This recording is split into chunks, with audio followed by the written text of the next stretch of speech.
Hello students, the SEL strategy of the week is compassion, and compassion means concern for others. Today I'm going to be reading you a story called Old Henry by Joan W. Blows. In the story, the neighbors are not showing compassion to Old Henry, and you're going to find out why. Before I begin, I want to show you a little bit of the vocabulary in the story. One of the words you're going to run across is vacant. Vacant means that no one lives in the house. As you can see, down here it says house for rent, so no one is living in this house. Another word you'll hear is drafty. Do you see how the windows are broken and the doors, they're hanging off? So this house is drafty because the wind is going through. You're also going to hear the word disgrace. The neighbors are calling Henry a disgrace, or his home a disgrace. And that means it brings shame, or it's something that you aren't proud of. So I'm going to begin reading Old Henry. The story begins when a stranger appears and moves into a house that was vacant for years. No one thought he meant to stay. The house was drafty, dark, and gray, and more than 7 years had passed since anyone had lived there last. He meant to stay, he had no doubt. It suited him from inside out. And in its vast and dusty spaces, all the things he had found places. That Henry. The neighbors watched him moving in and promised each other he'd soon begin to fix things up a bit. He did not think of it. With money enough to pay the rent, his books, birds, and cooking pots, he was content, and never did notice, or else didn't care, that people whispered everywhere, "That place is a disgrace." At least, they remarked, you would think he could show a little respect for the neighborhood. That place is a disgrace.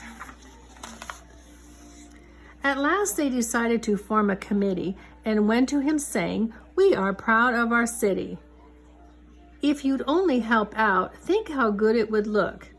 "Excuse me," he bowed and went back to his book. That Henry. Then they fined him fines. They threatened jail. They wrote him long letters and sent them by mail. Dear Henry.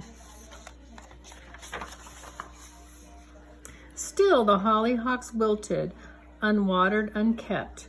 The gatepost stayed crooked, the walk stayed unswept. And things went on as they'd begun, and he angered his neighbors one by one. Can't we make him sweep his walks?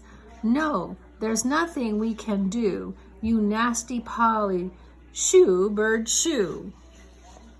Look at the faces on the neighbors. You can see that they are not showing compassion. They are very angry at Henry. So unfriendly, never talks. On a day in November, they sought the advice of the neighbor who suggested being nice. Being nice, please try it twice. But when 2 of the ladies baked him a pie, he said, "I'm not hungry. No, thank you. Goodbye."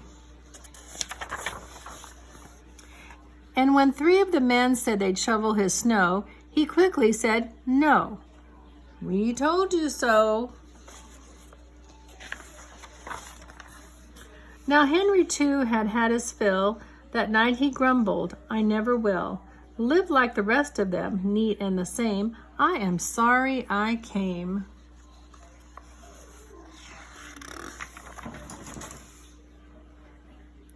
Then he packed some things in shopping bags and tied the rest in 3 old rags.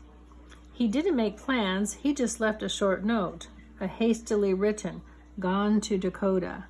He taped it to the front door, and no one lived there anymore. His daylilies bloomed, his flocks grew tall. They picked his apples in the fall.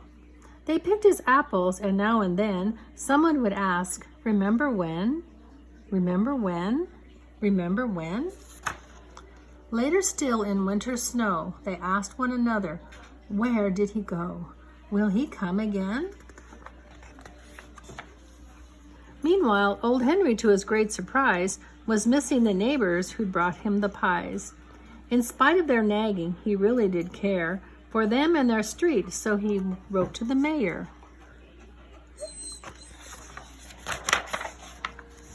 "Dear Mr. Mayor, I am finding it hard to be far from my house and my tree and my yard. If I mended the gate and I shoveled the snow, would they not scold my birds? Could I let my grass grow? Please write and tell me the answer, so then we can all get together. Sincerely yours, Henry." So that's the end of the story. This is one of my favorites, and it's a great story for showing compassion. Maybe you could have a talk with your family about how the neighbors could have been more could show more compassion to Henry, and maybe he would have stayed. The other question is, do you think Henry was going to go back? I wonder what's going to happen, because he wrote the mayor and he's saying, please write and tell me the answer so then we can all get together. See, he really wants to go back. So I hope you enjoyed the story, Old Henry. It's one of my favorites.